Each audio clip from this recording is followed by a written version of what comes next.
नमस्कार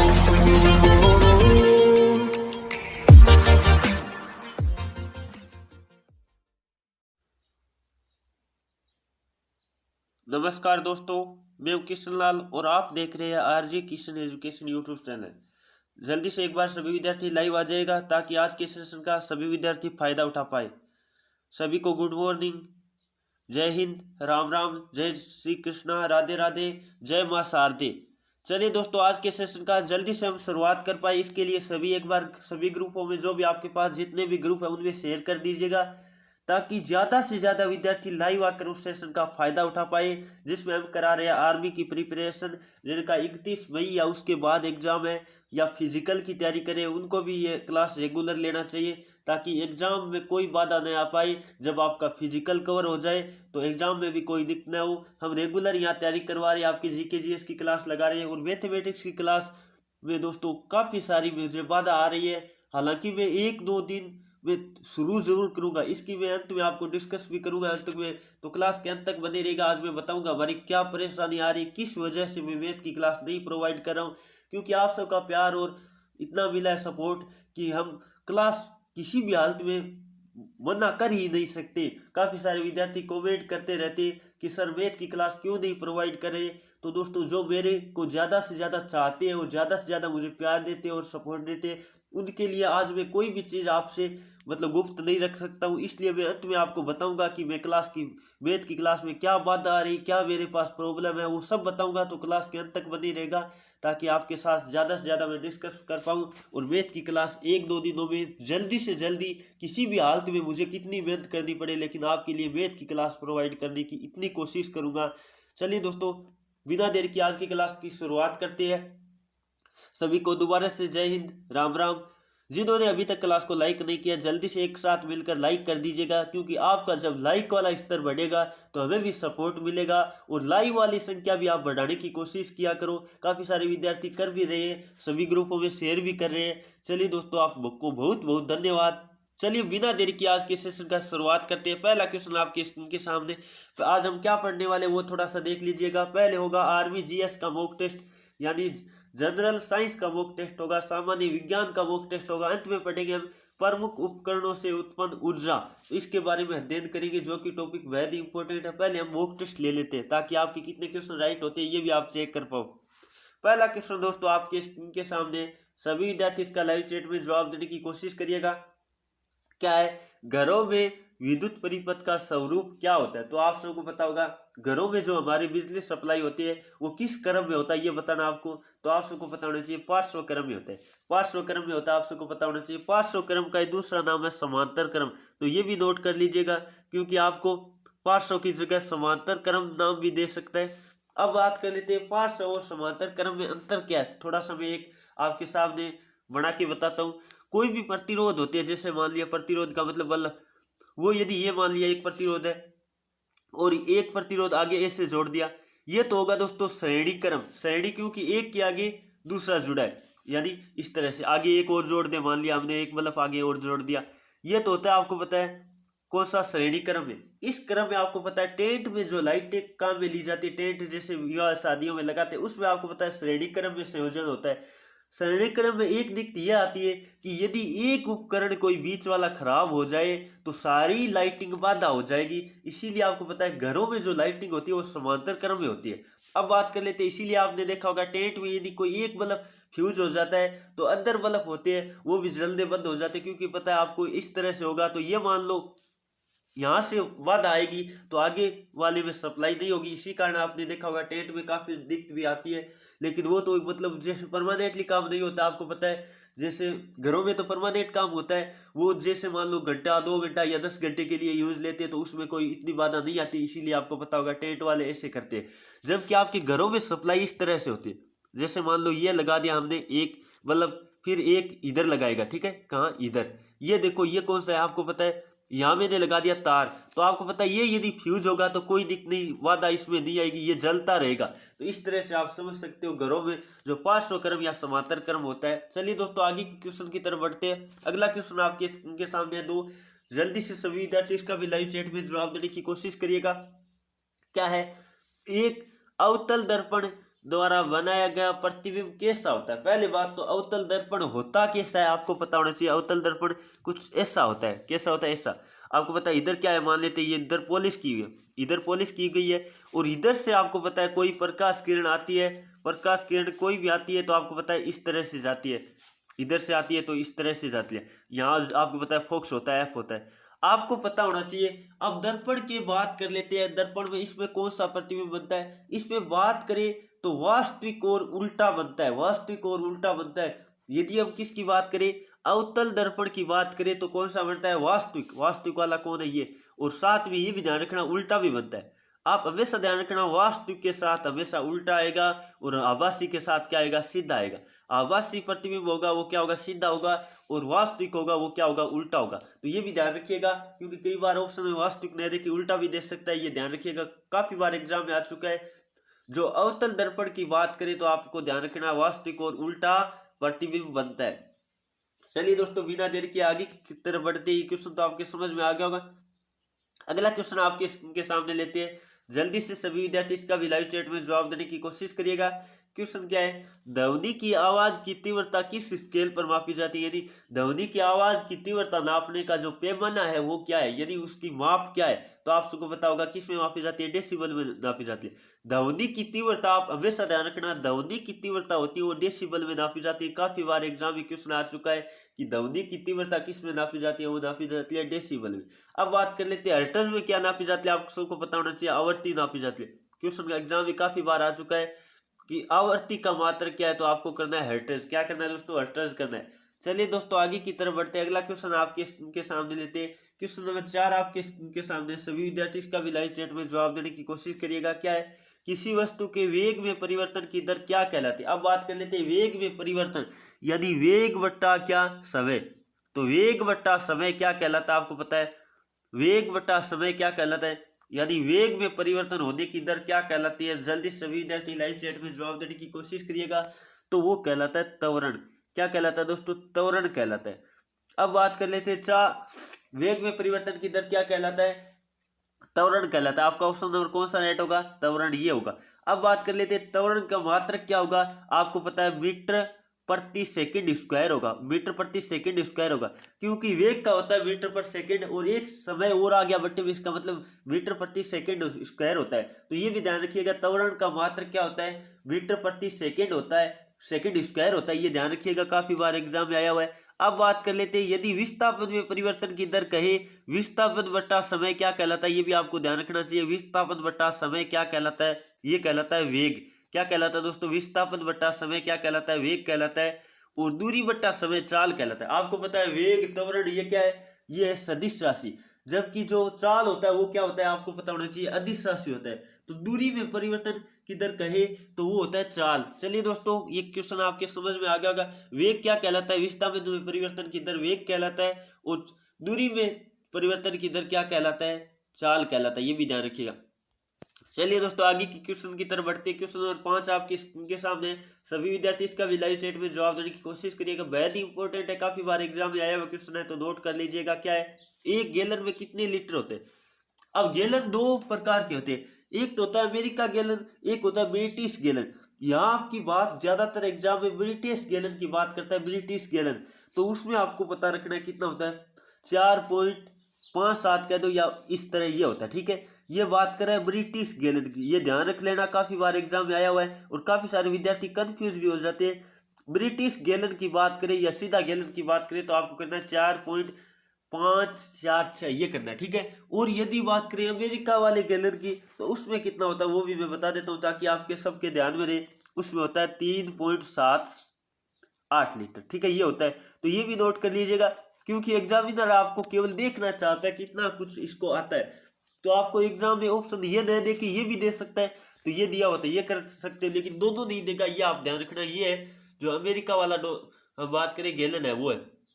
तो दोनों नोट कर लीजिएगा अपनी कॉपी में और साथ में लिख भी लीजिएगा, एक ब्रिटिश गैलन बराबर इतना, और ब्रिटिश वाले गैलन के स्टार लगा लेना, ज्यादातर एग्जाम में यही आता है। तो नोट कर लीजिएगा, काफी सारे विद्यार्थी आज के बाद कंफ्यूज बिल्कुल भी नहीं होना है, दोनों नोट कर लो, आपका गलत होना ही नहीं चाहिए। पहले बात तो एग्जाम में दोनों देगा नहीं, ऑप्शन में दोनों नहीं देगा, एक देगा, तो आपको दिखेगा वो कर देना है। चलिए दोस्तों, आगे क्वेश्चन की तरफ बढ़ते हैं। क्वेश्चन नंबर 6 आपके स्क्रीन के सामने, सभी विद्यार्थी इसका भी लाइव चैट में जवाब देने की कोशिश करिएगा। एक गतिमान पिंड में, क्वेश्चन क्या दे रखा है, एक गतिमान पिंड में क्या नहीं पाया जाता है? तो आप सबको पता है गतिमान पिंड है तो उसका वेग तो होगा, वेग उसमें पाया जाएगा, गति मात्रा भी होगा और गतिज ऊर्जा भी होगा, क्योंकि गतिमान है तो गतिज ऊर्जा होगा, जबकि स्थितिज ऊर्जा नहीं होगा। स्थितिज ऊर्जा का मतलब जो स्थिति के कारण निहित ऊर्जा होती है, क्योंकि वो स्थिति स्थिर नहीं होगा, इसलिए स्थितिज ऊर्जा उसमें नहीं होगी। तो आपका ऑप्शन नंबर कौन सा राइट होगा? इस क्वेश्चन का राइट आंसर होगा वो डी होगा, क्योंकि बाकी सब तो ऊर्जाएं उसमें मतलब ये पाई जाती है, जबकि आपको क्या है मतलब नहीं पाया जाता है। तो क्या नहीं पाया जाता? उसमें स्थितिज ऊर्जा नहीं पाया जाता। अब चलिए थोड़ा सा मैं डिस्कस कर लेता हूँ, इस क्वेश्चन का ऑप्शन नंबर डी राइट होगा। अब बात कर लेते हैं, आपको पता है गतिज ऊर्जा का सूत्र काफी बार एग्जाम में आ चुका है, वो नोट कर लीजिएगा दोस्तों। क्या होता है? 1/2 mv² होता है। गतिज ऊर्जा का सूत्र क्या होता है? 1/2 mv² होता है, जबकि स्थितिज ऊर्जा का सूत्र होता है mgh। जी यहाँ आपको पता है, जब पृथ्वी के लिए लेते हैं तो जी आपको पता है गुरुत्वीय त्वरण होता है, जी का मान कितना होता है आपको ये भी ध्यान रखना चाहिए, 2.8 होता है, या कहीं 10 भी कई जगह लिखा आ सकता है। तो जी का मान भी नोट कर लीजिएगा कितना होता है, काफी बार एग्जाम में आ भी सकता है। तो 2.8 मीटर पर क्या होगा? सेकंड स्क्वायर होगा। मीटर पर सेकंड स्क्वायर क्यों होगा? क्योंकि गुरुत्वीय त्वरण है, उस त्वरण का मात्रक मैंने अभी बताया था, नोट कर लीजिएगा, एग्जाम में काफी बार आ चुका है। आपको कहीं स्थितिज ऊर्जा का सूत्र होगा mgh, और गतिज ऊर्जा का सूत्र काफी बार एग्जाम में आ चुका है, तो अलग से नोट कर लीजिएगा, आपके एग्जाम में भी आने की बहुत ही ज्यादा संभावना है।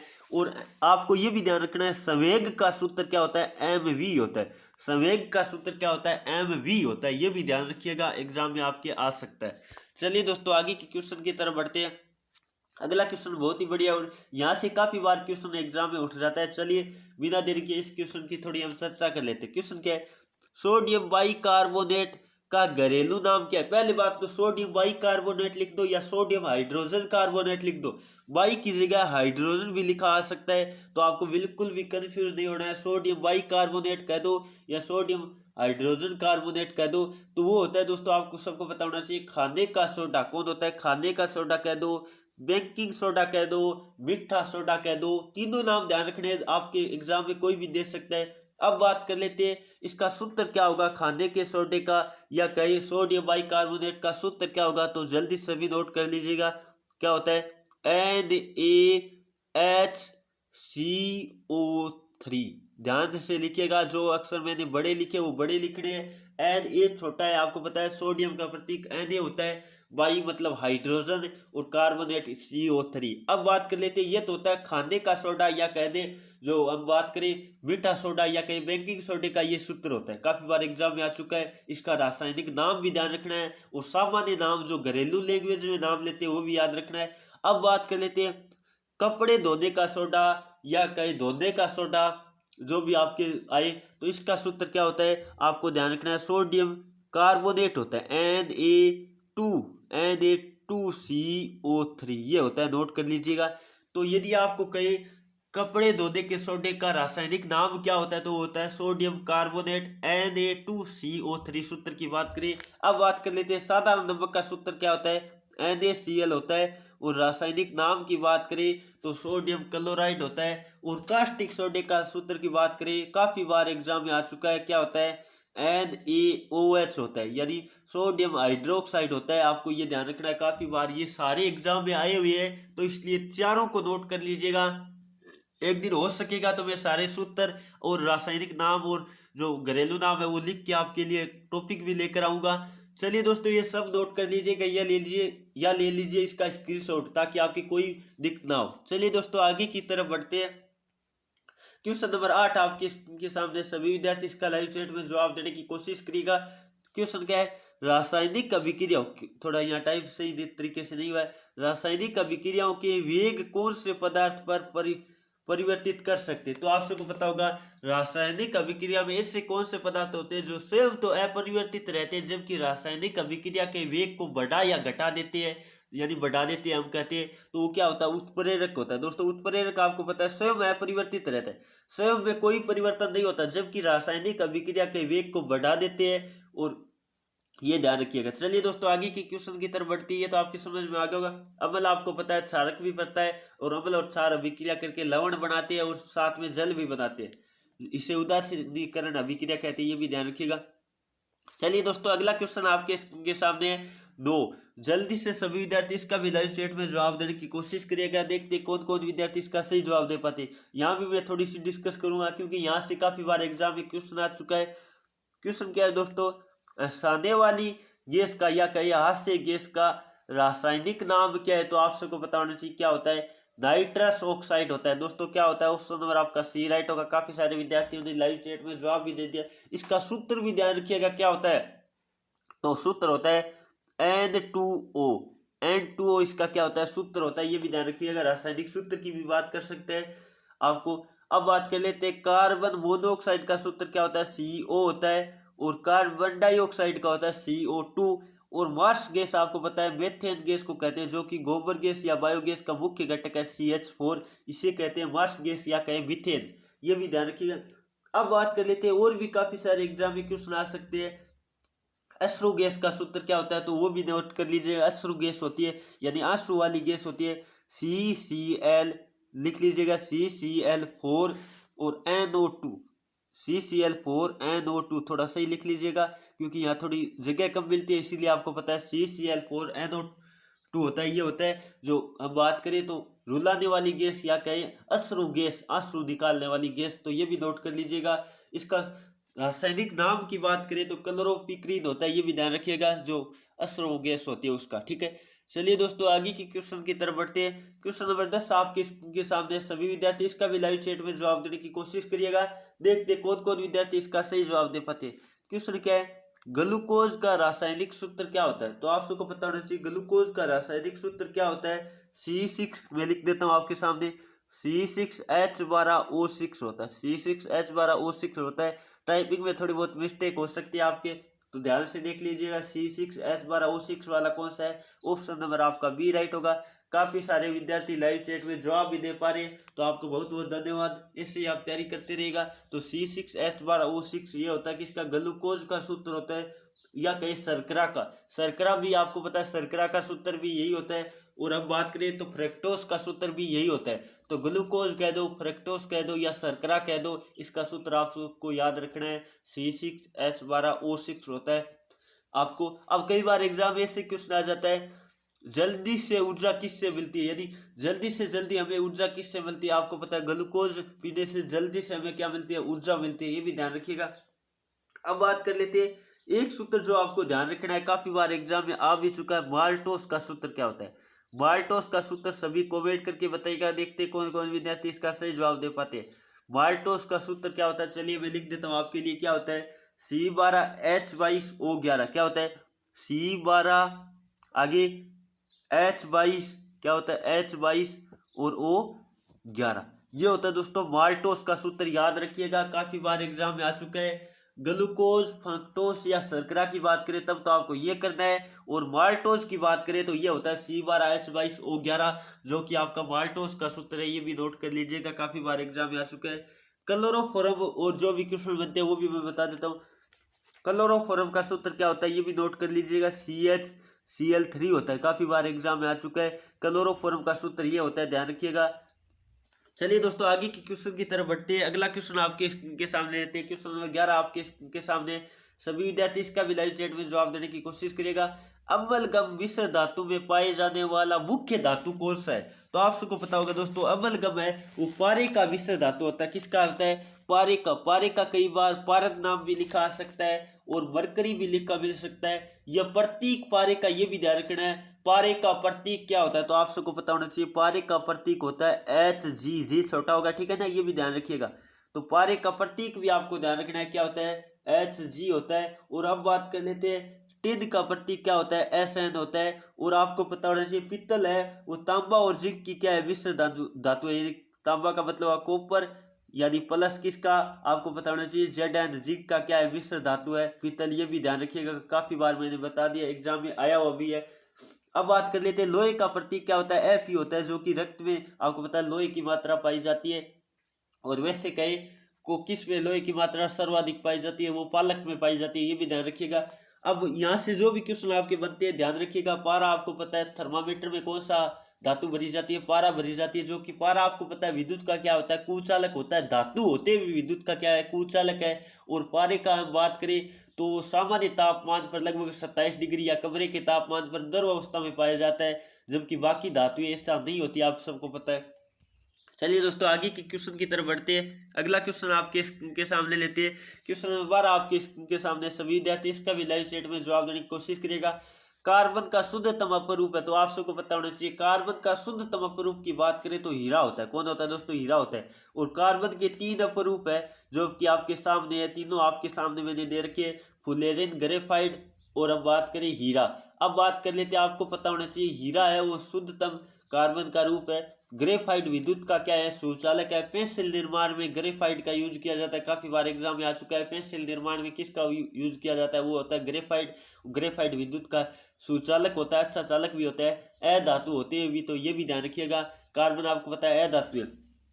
अब बात कर लेते हैं यहाँ से जो भी क्वेश्चन बनते हैं। अब एक क्वेश्चन महत्वपूर्ण बनता है दोस्तों, आपके एग्जाम में क्वेश्चन ऐसे आ जाए कि हीरे का जो हम बात करें, जो चमक किसके कारण होती है, हीरे में चमक किसके कारण होती है। जल्दी से सभी विद्यार्थी लाइव चैट में जवाब देने की कोशिश करिएगा। तो हीरे में चमक होती है, वो होती है पूर्ण आंतरिक परावर्तन के कारण हीरे में क्या होती है, चमक होती है। अब बात कर लेते हैं, हीरा सबसे कठोर पदार्थ भी है, ये भी नोट कर लीजिएगा, काफी बार एग्जाम में आ चुका है। सबसे कठोर पदार्थ कौन है, तो वो हीरा है। चलिए दोस्तों बिना देरी के आगे की क्वेश्चन की तरफ बढ़ते हैं। अगला क्वेश्चन आपके सामने है 13। जल्दी से सभी विद्यार्थी इसका भी लाइव चैट में जवाब देने की कोशिश करना है। देखते कौन कौन विद्यार्थी इसका सही जवाब दे पाते। मानव शरीर की सबसे बड़ी ग्रंथि कौन सी है, तो आपसे को पता होना चाहिए यकृत है। यकृत की जगह आपको बताएंगे अंग्रेजी में क्या कहते हैं, लीवर कहते हैं। तो ये भी लिखा आ सकता है, आप नोट कर लीजिएगा, यकृत या कहे लीवर, काफी बार एग्जाम में आ चुका है। चलिए दोस्तों आगे की क्वेश्चन की तरफ बढ़ते हैं। क्वेश्चन नंबर 14 आपके स्क्रीन के सामने, सभी विद्यार्थी इसका भी लाइव चैट में जवाब देने की कोशिश करना है। देखते कौन कौन विद्यार्थी इसका सही जवाब दे पाते हैं। तो क्वेश्चन क्या है दोस्तों, क्वेश्चन आपका है शरीर तंत्र प्रणाली को कौन नियंत्रित करता है, तो आप सबको पता होगा तंत्रिका तंत्र करता है। तंत्रिका तंत्र वैसे आपको पता है सूचनाओं का मतलब आदान प्रदान भी हम कह सकते हैं, तो ये नोट कर लीजिएगा। और वैसे हम बात करें तो शरीर तंत्र को कौन नियंत्रित करता है, आपको पता है हार्मोन भी करता है, मस्तिष्क भी करता है। लेकिन आपके तंत्रिका तंत्र यदि ऑप्शन मिले तो ये करता है, और ये नहीं होता तो आपको पता है हार्मोन करते, और हार्मोन भी नहीं दिया होता तो मस्तिष्क भी कहीं मिलेगा। तो इन तीनों में से कोई भी ऑप्शन मिल सकता है, ज्यादातर तंत्रिका तंत्र करना है, ठीक है, तीनों मिले तब। चलिए दोस्तों आगे की क्वेश्चन की तरफ बढ़ते हैं। क्वेश्चन नंबर 15 जो कि मॉक टेस्ट का अंतिम क्वेश्चन है, लेकिन हमारा टॉपिक अभी पूरा नहीं हुआ है, तो क्लास के अंत तक बने रहिएगा। अंत में मैं बताऊंगा मैथ में क्या कुछ है, कैसे हम करेंगे।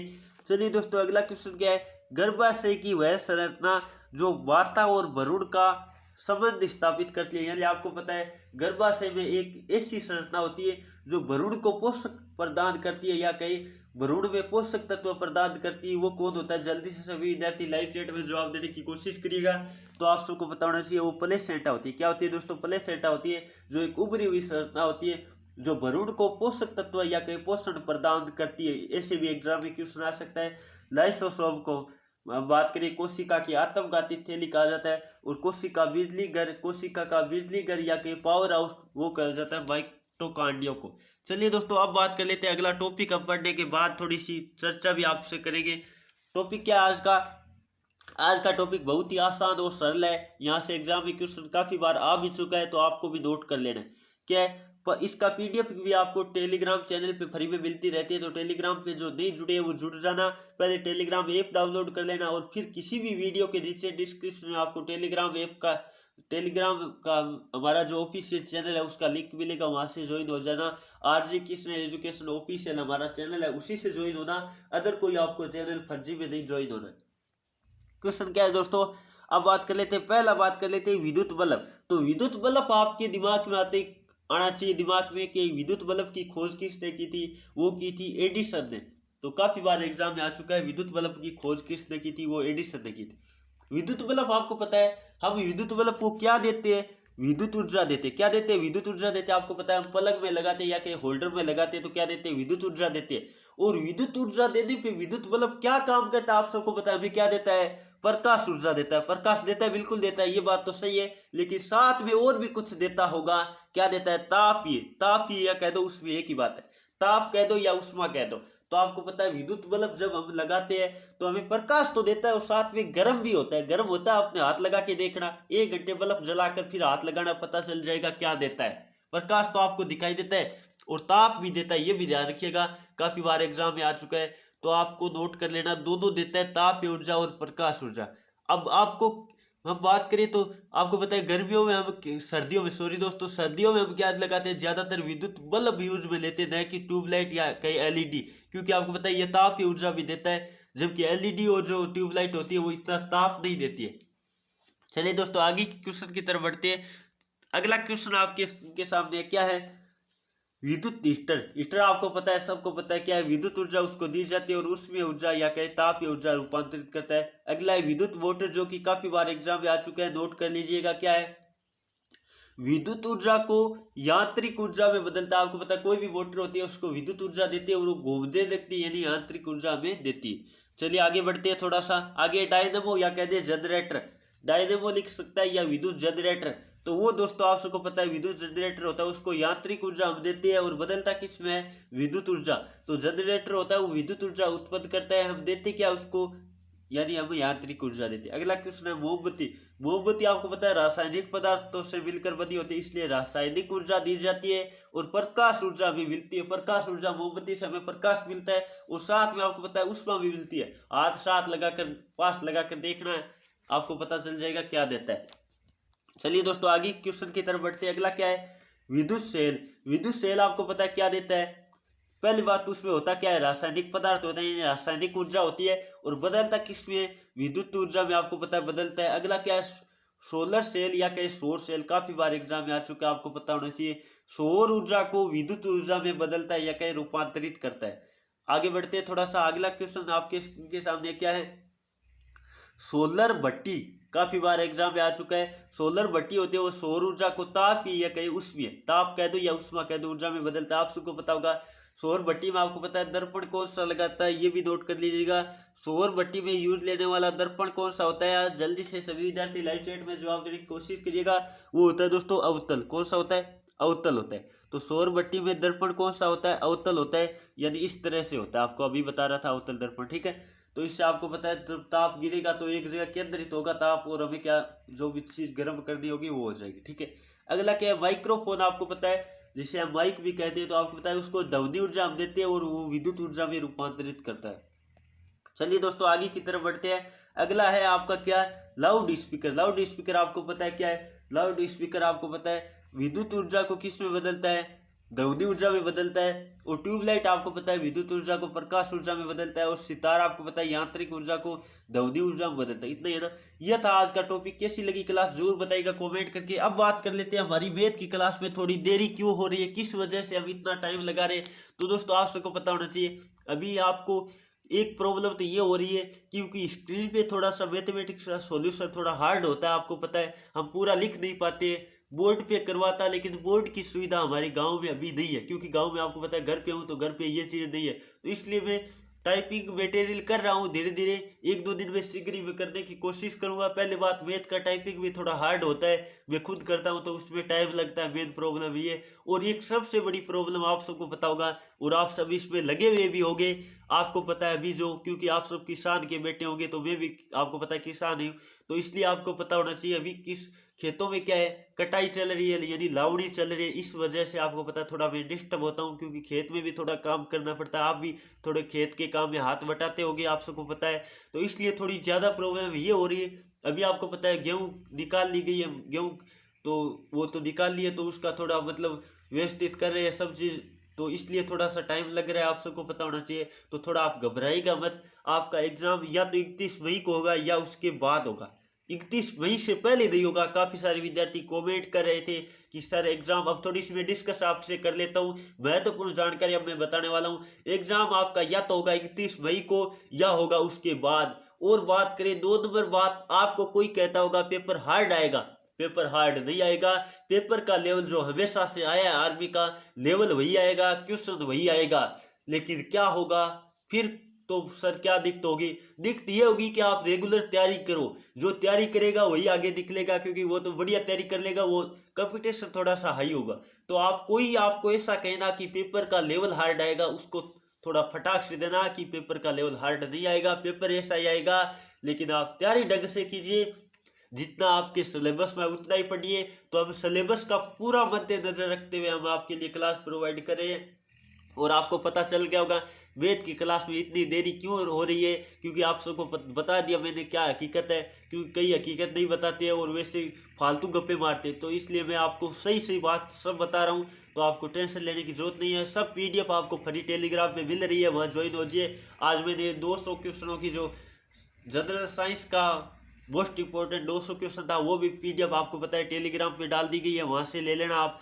तो इसलिए टेलीग्राम ऐप डाउनलोड कर लीजिए और वहाँ ज्वाइन हो जाए। काफ़ी सारे हमसे मतलब हम कहीं जल भी रहे तो वो जलने वाले ऐसे जलेंगे, हम तो आगे बढ़ते ऐसे ही रहेंगे। क्योंकि आप सबको पता है मैं ये PDF फ्री दे रहा हूँ, तो काफ़ी सारों की जलन हो रही है। उस जलन को आपको ऐसे कर देना है कि उसको जलन हो, ज्यादा से ज्यादा हो। हमें क्या लगेगा, अब कई तो कॉल कर रहे कि सर आप ऐसा कैसे कर रहे हो, आप PDF फ्री में दे रहे हो, हमारी PDF के लिए मना कैसे कर रहे हो। मैं किसी को मना नहीं करता हूं कि आप PDF मत लो, आपको लेना है तो लो, कोई दिक्कत नहीं। मैं कब कहता हूं कि मना करो, मैं मना नहीं कर रहा हूं। मैं मेरी PDF फ्री में दे रहा हूं तो उसको जलन क्यों ना हो रही है काफी सारे। तो आप सोच लीजिएगा, मैं जो आपको पता है जो सही करता है उसके खिलाफ आवाज भी उठाने वाले काफी होते हैं और सहयोग देने वाले उससे भी काफी होते हैं। तो आपका सहयोग ऐसे बना रहेगा तो वो हमारा कुछ नहीं बिगाड़ पाएंगे। मैं उसको सीधा कहता हूँ, यदि वो सुन रहे हैं तो सुन लीजिएगा, मैं सीधा कह रहा हूँ। आप कॉल कर रहे हो ना कि ये PDF फ्री में क्यों दे रहा हूँ, मैं PDF फ्री में ऐसे ही दूंगा। आपकी PDF नहीं ले रहे बच्चे तो मैं क्या करूँ, ध्यान से सुन लीजिएगा। चलिए दोस्तों, आज की क्लास उम्मीद करता हूँ आपको अच्छी लगी होगी, क्योंकि मुझे गुस्सा भी आ जाता है कई बार, क्योंकि काफी सारे ऐसे कॉल करने लग जाते हैं, समझ में नहीं आता उनको क्या। अगर चलिए दोस्तों, बोल तो ज्यादा ही गया होगा, लेकिन मैं थोड़ा सा कोई गलत कहता ना उस पर थोड़ा मुझे गुस्सा भी आ जाता है। कल कॉल किया तो मुझे गुस्सा आ गया था। मैंने सोचा यार हम PDF फ्री में दे रहे तो उनको क्यों जलन हो रही है। जलन होगी क्योंकि उनका भी थोड़ा आपको पता है उनकी भी दुकानें बंद हो रही है। तो आप समझ गए होंगे मैं किस पे क्या कुछ कह रहा हूँ। आप वो उस पे मत जाना। कोई आप, मैं किसी को नहीं, जो कर रहे हैं उनको पता है कौन कर रहे हैं, तो आपको आराम से पढ़िए। अब बच्चे भी उनको बोलते हैं कि वो सर तो फ्री दे रहे हैं, क्योंकि बच्चे तो बोलेंगे, जो फ्री देगा उसका तो बच्चे तो कहेंगे, तो उनको थोड़ा सा बुरा लगता है। तो दोस्तों ऐसे बने रहेगा। काफी सारे विद्यार्थी हमसे रेगुलर जुड़े हुए भी है। आप सबको पता है, आप कई क्या कहते हैं कि वो ऐसे ही पढ़ा रहे हैं। जो सही मेरे पास ऑफलाइन कोचिंग में पढ़ा हुआ है वो भी कमेंट करके आज जाना है कि ऐसे नहीं पढ़ा रहा हूँ, पढ़ाता हूँ। और आप जितना देख लेना कितना पढ़ाया है वो भी आप सबको पता होगा। जो ऑफलाइन कोचिंग में थे वो कमेंट करके आज जरूर बताइएगा कि हमने ऑफलाइन कोचिंग भी की है। तो ये जरूर उनको जवाब दीजिएगा, करारा जवाब आपके माध्यम से कमेंट करिए करो आप कि क्या कुछ हम करवा रहे हैं। और पीछे के वीडियोस देख लो, मैथमेटिक्स भी कितनी तरीके से मैंने पढ़ा रखी है, क्योंकि मैं मैथमेटिक्स पढ़ाता हूँ तो उसमें आपको पता है ज़्यादा रुचि लेता हूँ। जीके आपको पता है मुझे इतना नहीं आता है, मैं बार बार कहता हूँ जीके मुझे नहीं आता है। तो सर आप करवा क्यों रहे, क्योंकि बच्चों की मजबूरी को देखते हो और मेरी भी मजबूरी है थोड़ी, मुझे भी जीके करवाना पड़ता है। और आप ये क्या है, जीके क्या ऐसी चीज़ है जो कोई पढ़ा नहीं सकता है। जीके हर कोई पढ़ा सकता है यदि उसके थोड़ा सा मतलब तैयार करना शुरू कर दे। लेकिन मैथ होती है ऐसी जो कोई नहीं पढ़ा सकता है। आपको आर्मी लेवल की मैथ मैं यहाँ चैनल पे प्रोवाइड करूंगा और पीछे की हुई है वो देख लो। अब बच्चे आप इतने मतलब क्यों हो रहे हो, पीछे वाली वीडियोस देख लो, आपको टाइम मिल रहा है तो। मैं क्योंकि मेरी भी थोड़ी परेशानी आप समझा करो। चलिए दोस्तों, आज की क्लास में इतना ही। Thank you for watching. जय हिंद, जय भारत। आप ऐसे ही हंसते रहिए, खिलते रहिए।